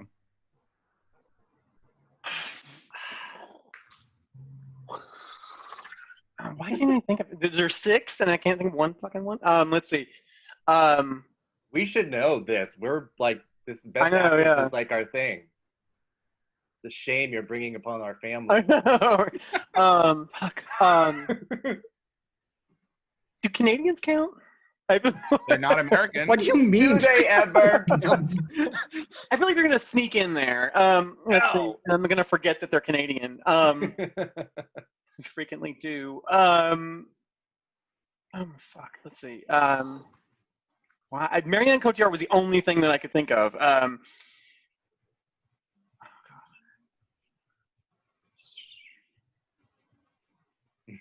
Y'all gonna hate yourselves. I know I am. I know I am. Pass?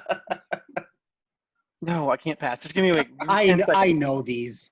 I know. I mean, One of them is just the worst. Second worst. the worst. The worst.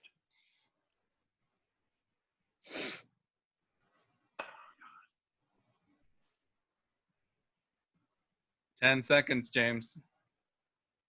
Kate Blanchett. Correct. Oh, thank God. Rob. Oh, all of your favorite Best Actress winner forever, Kate Winslet. Correct. Okay. All right, that's 3. There's 3 more left. Matt. But I the have to Nazi go- helped me read. I have to go with Olivia Colman. Oh, yeah. That's who I was gonna say just because I wanted to see Cesco's reaction. 2 more left. Rachel, do you have one? So hold on, we've already said Cotillard, Marianne Coleman, Cotillard, Blanchett, Blanchett, Winslet. and Winslet. Yes. Okay. 2 left. Just sure that.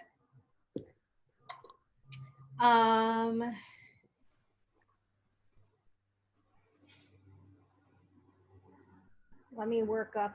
So next year. Now I got to check and see who are the 2 that are left so I remember who I... So you remember. Okay, now I know which 2 are left. Okay. Huh. It's Well, funny. One of them should be is easy. tricky, The other is going to be the one that trips people up.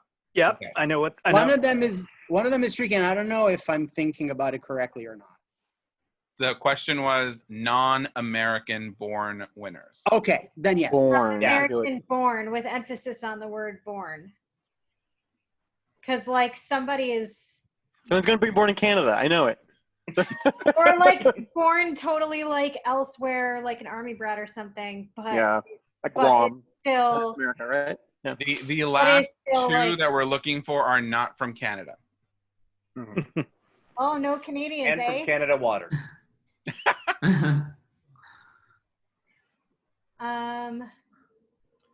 You got 10 seconds. I'm That's what nervous she now. said.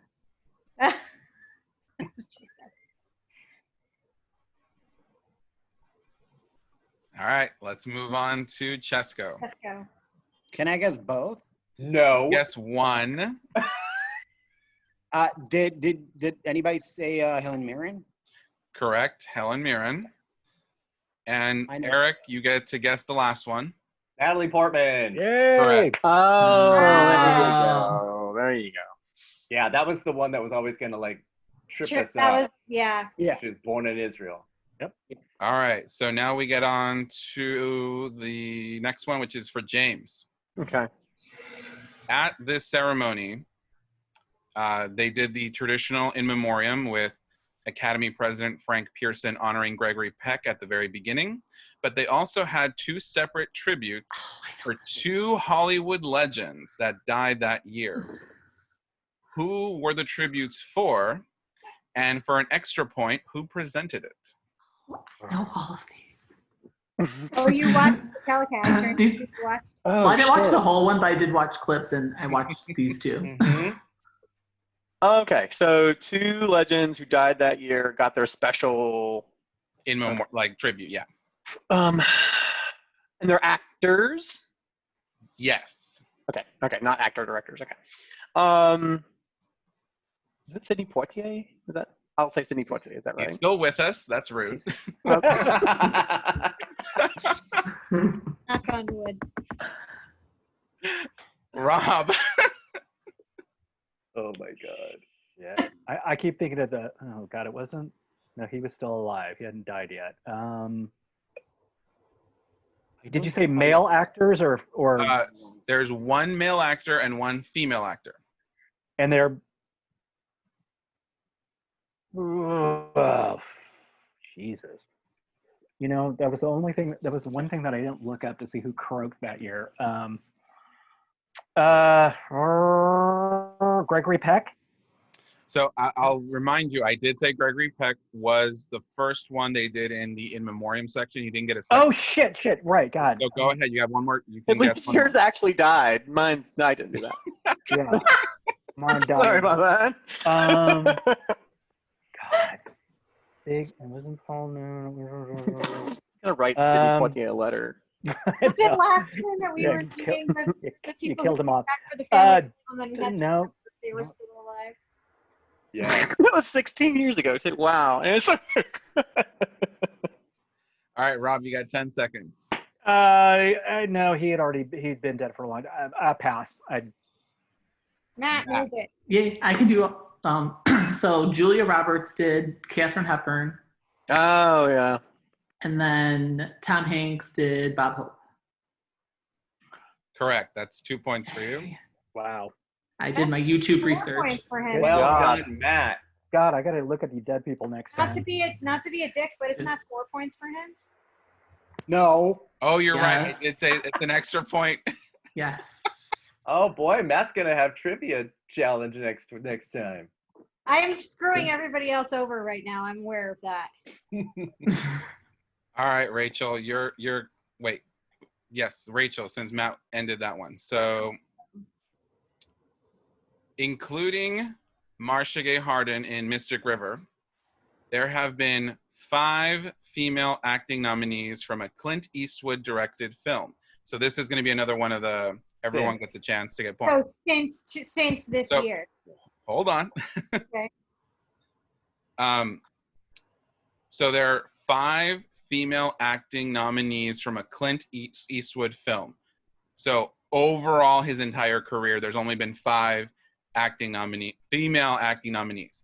Marcia Gay Harden is one of them. What a thrill. There are 4 others. Hilary Swank and $1 Million Baby. That's correct. So then now, Cesco, can you name another one? Kathy I Bates have another for one. Richard I can't do Jewell. another guess, right? Cesco is correct. Kathy Bates for Richard Jewell. Erik? Oh, that happened. Oh my god. Okay, you said his whole career, right? Right. There's 2 other actresses we're looking for. Fuck. And you just did Kathy Bates. Oh my god, Meryl Streep. Meryl Streep for The Bridges of Madison County. Oh my God! Yes. Jesus fucking Christ. James, there's Her best This one- nomination. It's Angelina Jolie for Changeling, right? correct. Okay. Yeah. All right. Did she Very die? Just kidding. Okay. That was the one I was worried no one would bet. Remember, she became an Oscar prognosticator at the end. Remember? Of Yes. Changeling. Oh my god. All right. This will be another one for you all to get more points because it's multiple choice, multiple answers. So, Rob. Yes. Annie Lennox won Best Original Song for co-writing Into the West. Since her win, so since 2003, 4 other female singer-songwriters have won the category. Who are the other 4? So there's 4 Singer-songwriters? Female singer-songwriters. So just so you are aware, Kristen Anderson Lopez does not count. Exactly. Only a songwriter. Okay. Yeah. So 4. So Rob, go ahead and guess one of them. Melissa Etheridge for. Melissa Etheridge is correct. Okay. That was actually the first one I thought of, but Lady Gaga. Yeah. Correct. Rachel, there's 2 others. Adele. Adele is correct. And Cesco, who is the last one? This is the hard one. Since then? Since 2003? Since 2003. Okay. I was gonna say Elton John, but that was just mean. Let me think. What year? What we mean? What decade are you thinking The of? same decade as 2003. Eric's about to explode, I think. Jesus. It could be 4 if Billy wins this year. You shut your mouth. Does the lady from Once count for Falling The Slowly? lady from Once. Marketa Arglova? Marketa Arglova. Yes, Marketa. Yes, that's her. Yes. Oh, that count? Oh, okay. It's just bullshit. Erik is so angry right now. It all started with Valerie Ferris and went downhill. All right. This is one of the easier questions. I'm just going in order. So, Erik, I'll be upset with you if you get this wrong. I won't be surprised if I miss an easy one. This year, 2003, SAG matched the Oscars in 3 out of the 4 acting categories because Johnny Depp won over Sean Penn. This was the 4th time overall that SAG and Oscar didn't agree with Best Actor, but it's only happened 1 time since. And what was that 1 time since? Birdman. That is incorrect. Michael Keaton. Wait, what? Oh, shit. That's the wrong award. Yes. James. Fuck. Fuck. See? I thought it was too easy. So, okay. Fuck. All right. So so now I'm trying to use my like SAT deduction clue. So I'm like, well, he thinks it's easy. So it must be something that's like recent. So the SAG and Oscar didn't have the same actor winner. Is that what you're saying? Best. Okay. They had different Best Actor winners. God damn And you said it's easy? Oh, okay.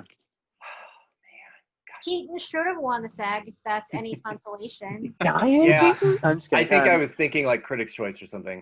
Because that's the only thing Eddie Redmayne lost. God damn it. But I think Erik now knows who I'm talking about, and now he realizes the mistake he made. Fuck. Is this the Russell Crowe? Is this? No, that's not right. I should have given myself a minute. Yeah. Okay, I'm wrong. All right, Rob. God damn So just make sure I understand. So you're saying the SAG winner did not go on to win the Oscar. Is that correct? Correct. Was it Denzel Washington, Fences? Correct. it. Yeah. Okay. All right, so now we're moving on to Matt. This will be another opportunity for everyone to get points because there's multiple answers. Honorary Oscar winner this year, Blake Edwards, has directed 6 Oscar-nominated performances. So everyone gets a chance to get a point. Ooh. Matt, can you name one of those performances? Julie Andrews, Victor Victoria. Correct. Rachel? Ooh, that was what I was going to say, actually. But it's not surprising in a live stream of homosexuals. Audrey Hepburn in Breakfast at Tiffany's. Correct. Cesco? Leslie and Warren for Victor Victoria. Correct. Erik? Wait, we're doing any nominations? Yep. Oh shit. Oh, okay. Male or female? Acting. Doesn't matter male or female.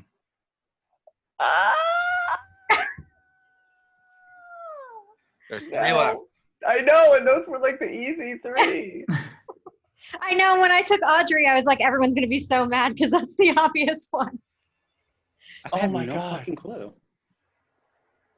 Okay, I need Victor. Oh my God. And that was the last one. I'm fucking blanking.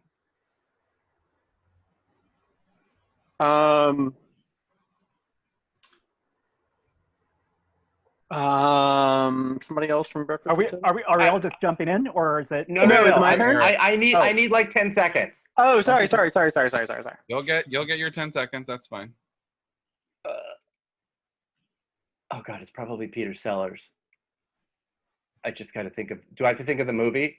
No. Out of the 45 movies that he did with them. No, it's not You're gonna- Peter's. I have to pass. You're gonna kick Okay, yourself. James. No, because it's not. No, it's not the Pink Panther. Never. No, I'm passing. James. Fuck. I was gonna say Peter Sellers, Pink Panther. That's incorrect. Okay. Rob. Yeah. You're gonna kick yourself.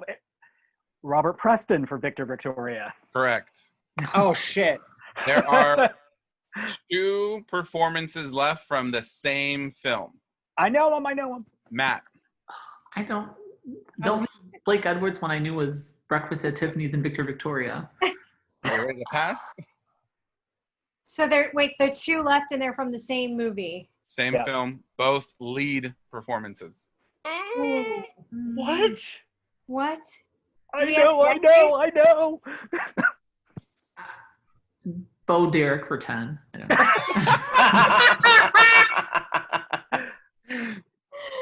Oh my God. Rachel. Oh no. Does Eric Oh know it? no. Eric, do you know? I'm pretty sure now. I know. Rachel. I know. He's saying, oh no, because it's on me and he knows there's no fucking way that I'm going to get it. Oh my God. Oh wait. Hang on. I'm just gonna check it now because it's not gonna come back. Rachel, to are me. you ready? I'm going to pass because people seem like they really know it. And All right, Cesco. Yes. Jack Lemmon. Jack Lemmon is correct. Yeah. And Erik And Lee Remick. from Days of Wine and Roses. Wine and Yeah. Roses, yeah. I wasn't going wouldn't have back. gotten that I in a- wasn't going back far enough. I was so stuck in the Pink Panther slapstick era. Fuck. All right, James. Fernando Meirelles, as we said, incredibly received a Best Director nomination when his film was not nominated for Best Picture. This happens more often than not, but since 2003, it has only happened twice for a director from a film not in the English language. So this is for films that are not in the English language. 2 That were directors nominated. have been nominated, but not their film. How many? 2. 2. Wow, that's easy. So, James, what are you guessing? So Moore got a Best Picture nomination. So Wait, who? for Moore, wasn't it Michael Haneke? Moore got nominated for Best Picture, yes. Yeah.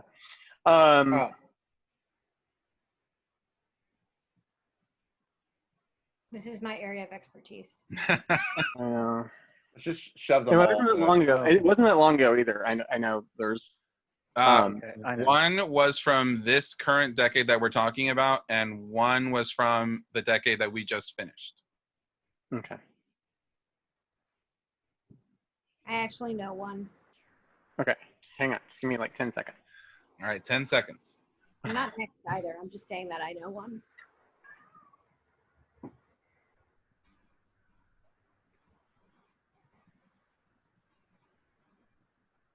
Pedro Almodovar. That's incorrect because that happened before Okay. this year. Rob? Julian Schnabel for The Diving Bell and the Butterfly. That's correct. I love that movie. Yeah. And Rob, can you name the other one? Let's see.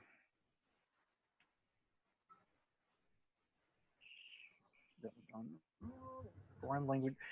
Oh God, I can't pronounce his name. The Cold War Pawlowski. I think is. Yeah, That's correct. Okay. All right. We have made it to the final question, and this one is a last chance for all of you to get as many points as you can because there are multiple answers. So I'm going to start with Matt. Alec Baldwin was the only supporting actor nominee as the sole representative from his film. In other words, his movie did not get any other acting or any other Oscar nominations. Since 2003, 12 other times has a film been nominated for supporting actor and nothing else. Oh my God. Oh my God. So this is a chance, like I said, for all of you to get more points. So there are 12 films that have been nominated for supporting actor and no other Oscar nominations since 2003. So since Alec Baldwin for The Cooler. So Matt, go ahead and guess one. I don't know why this one popped into my head first, but Robert Downey Jr. for Tropic Thunder. That is correct. Rachel. Robert Duvall for The Judge. I hate you. Also correct. That was mine. Damn it. Cesco. Oh my God. Philip Seymour Hoffman. For what Charlie film? Wilson's War. Which one? Charlie Wilson's War. That is correct. Erik. Okay. Christopher Plummer, All the Money in the World. That is correct. Oh my God, that happened. James. What was that? I'm trying to think of the name of the movie. It's Nick Nolte. I'm trying to think of the name of the movie.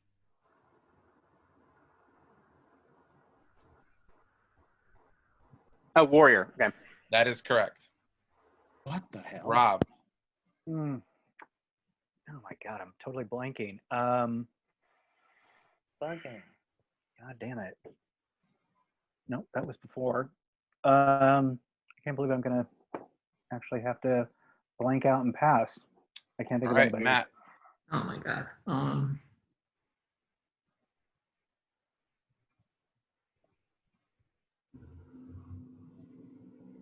I'm blanking out too. I can't think of anything. Pass. Rachel.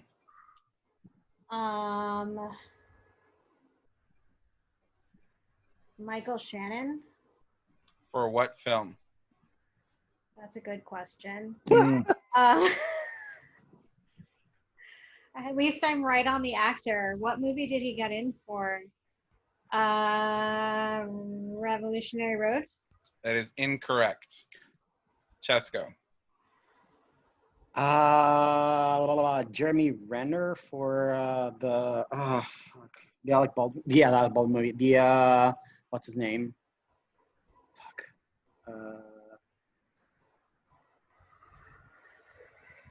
The Town. That is correct. Yeah. Erik. I know the answer to Rachel's, but I want to say Sylvester Stallone Creed instead. That is correct. Ooh. James. When Casey Affleck was it Casey Affleck for the assassination of did that get anything else? Is that your? That's Yeah. my answer. That is right? incorrect. Incorrect. Rob. What else? Sorry. I'm gonna look. Screenplay. Cinematography. Oh, cinematography. Roger Oh, Deakins. well, it was Michael Shannon, and I don't remember the name. It was Animal something. God, what the hell was that movie called? Oh. Animal Kingdom, Animal Farm, Animal Fucking pig. Animal Beautifully Crackers. shot Animal Farm. Animal Crackers. Shit, I don't remember. Animal. I don't Rob, remember. I will take that. It was, No, let me steal it. I know. It was Nocturnal Animal. Yes, Nocturnal Animals. I will give it to Oh you. my God. Matt. The best part about that story is that Aaron Taylor Johnson won the Globe. Yep. I don't know how that happened. Matt, your turn. That was weird. It was- Can I get half a point? Sure. What? Never have a point. It doesn't make a difference because I'm losing. We could share. We can It share will this just one. make me feel happy. How many do we have left? We'll share. Let me see. We have 1, 2, I know one more. 3, 4. There's 4 left. Oh my God. There's 4 still left. I think I only have like one more. Paul Giamatti, Cinderella Man. That is incorrect. Rachel. Ooh, it must Some have something else. techie categories. Oof. Supporting actor and nothing else. Okay. I know one. Yeah. I know two, actually. So I will say the last 4 that we're waiting on, 3 of them we mostly are happy they got in. 1 of them we definitely were not happy that he got in. Okay, I know. Ooh. Hopefully that helps. So one that we were like bitterly unhappy about. I don't know if there's that's so few that. But there was a down. we like. Yeah, we don't really like anybody, so that I don't know how helpful that is.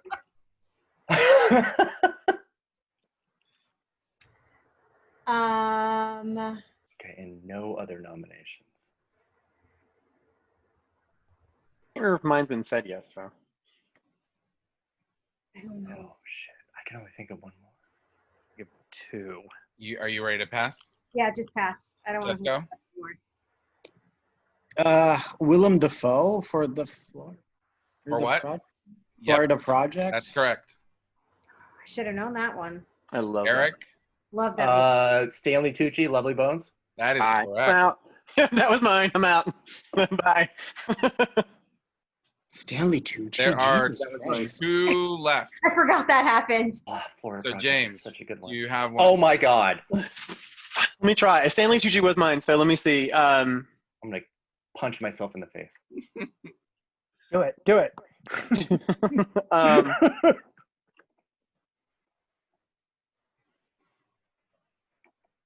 No.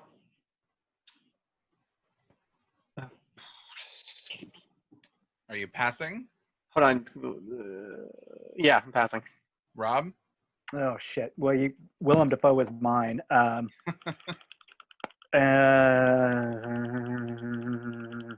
Pass. Matt? George Clooney, Syriana. That is incorrect. Rachel? Got screenplay too, How right? is it to me again? I already passed. Are you passing again? I think, have we all passed it? Oh no, Erik hasn't passed yet at this point. I was gonna say, once we all pass, I think you have Right, to just. exactly. But I'm scared because I know one more, and I know there's 2 more, right? Yeah, there's still 2. Cesco, do you know any others? Did any? I don't remember the title of the movie. The movie with Robert Downey Jr. and Robert Duvall, where Robert Duvall plays. Rachel already guessed that one. I Yeah. got that one. The Judge. Yeah. Judge, that was my pick. That was a horrible film. Also a horrible nomination. It was Yeah. horrible. It was I just thought beyond awful. that was a horrible film. I love A horrible One of the film. worst that I watched that year. That was just terrible. Rachel, are you passing to Cesco? Yeah, I passed already. All right, Cesco? Oh, okay. Because I'm curious to know the answers now.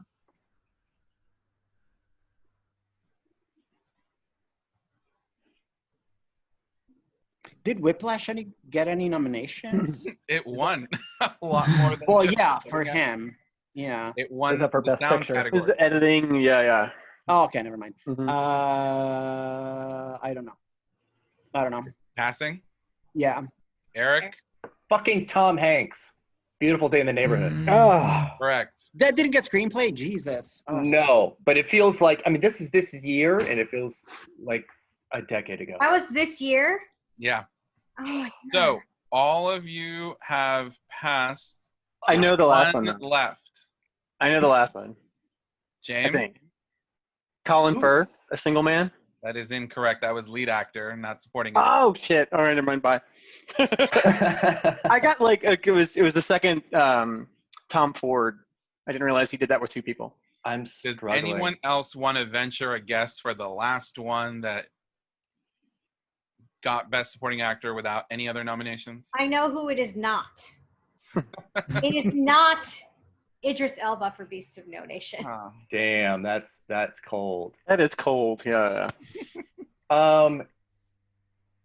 Collateral got editing. Correct. I'm Is it looking a foreign at, film? literally It looking looks at like the a foreign list. film. Is it Woody Harrelson for The Messenger? I thought it was The Messenger, but it That got got like a screenplay. screenplay. It got a screenplay, yeah. All right. I was on the same. All right. Wavelength. So since none of you got it, Wait, I'm looking it up now. y'all are cheating. So Yeah, we're Y'all we are cheaters. have no Now idea. I just want to know what it is because I'm so Yeah. the pissed. answer is Christopher Plummer for Beginners. Oh, Erik, you said For All the Money in the World, which is correct, but there was also another one. He did it 2 times, girl. Oh my God, I actually thought of that. And then it like came out of my, when you said All the Money in the World, I was like, I wonder about beginners. How did I By the say time that? it got to me, I forgot about it. I feel bad now. All the Money in the World was like a slap in the face to Yeah. the person that shouldn't be named. So yeah. Yeah, that's all that was for. But Yeah. That was all that was for. So, based Wow. on this, we'll be joined next time by Topher, who's going to be doing the trivia for 2004. But the Cool. trivia for 2005 will be done by Cesco. Congratulations, you won. By I 10 won? Ah. What? Yeah, Erik and Matt, you tied with 9 points. Congratulations too. How did I win? How many points did I have? You got 10. I thought thanks, Matt- Rachel. I actually prefer second because now I don't have to do trivia questions. for Thank next you. time. Me too. I'm more than happy not having That to was do But if trivia. Cesco cannot meet his obligations, you will have to fill in. So Oh no. Yeah. Me and Matt will have to share the crown. I Yeah. feel bad about God. beginners I do it We'll be- for Not 2005. For 2005. Topher's going I'm to gonna join start us writing next now. time for Broke 2004. back here. Great. Any other final thoughts on 2003 before we end? I'm angry about beginners because I actually thought of that when you said plumber. And then by the time, because Erik goes before me, so by the time it rolled back around, it had like already fallen out of my Well, head. and the worst part about it is that he's the only other winner. Winner. Yeah. And we were looking at like other things. like Yeah. also rans. I think that you don't think about like a winner coming out of nowhere.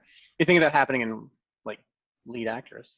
Or supporting actress. Mm. Also, I'm mad about. Which used to happen Mike all the time. Madden. But at least I got Not it. always. I remember what movie I wanted to mention that we hadn't talked about, and that was Robert Altman. Vanessa Kirby won Best Actress. Venice. What was that? Vanessa Kirby, Pieces of a Woman. Oh, okay. Okay. She had 2 films Sorry, there, right? my like scroll is Yeah, coming no, yeah. on as we're talking. So I was just going to say that one of my favorite movies from 2003 was The Company by Robert Altman, which was the Nev Campbell ballet movie. I know Rachel has seen it. We love it. I've never seen it. It's not good. streaming anywhere. That's it sucks. It's not streaming anywhere. I own the DVD. That's the only reason. Good though. I don't know. I like dances. It's a very good. I think it might be better than Prairie Home Companion as his like final film. Most things are. So. Most things are. That's not a good movie. Yeah. And It had, talk about it had a glow problematic around people. it, sort of like, oh, this is gonna be it. Yeah. Lindsay Lohan's in it. I would say, yeah, God. Lindsay Lohan got to be Meryl Streep's daughter. Yeah. Any Wow. other 2003 thoughts? Glad it's over. Well, I'm thankful that you were all here to join us. This was great. Thank you. Thank Thank you. you. Until next time, bye everyone. All right, you guys Bye. have a good one. Zoom Stay wave, safe. Zoom wave, goodbye.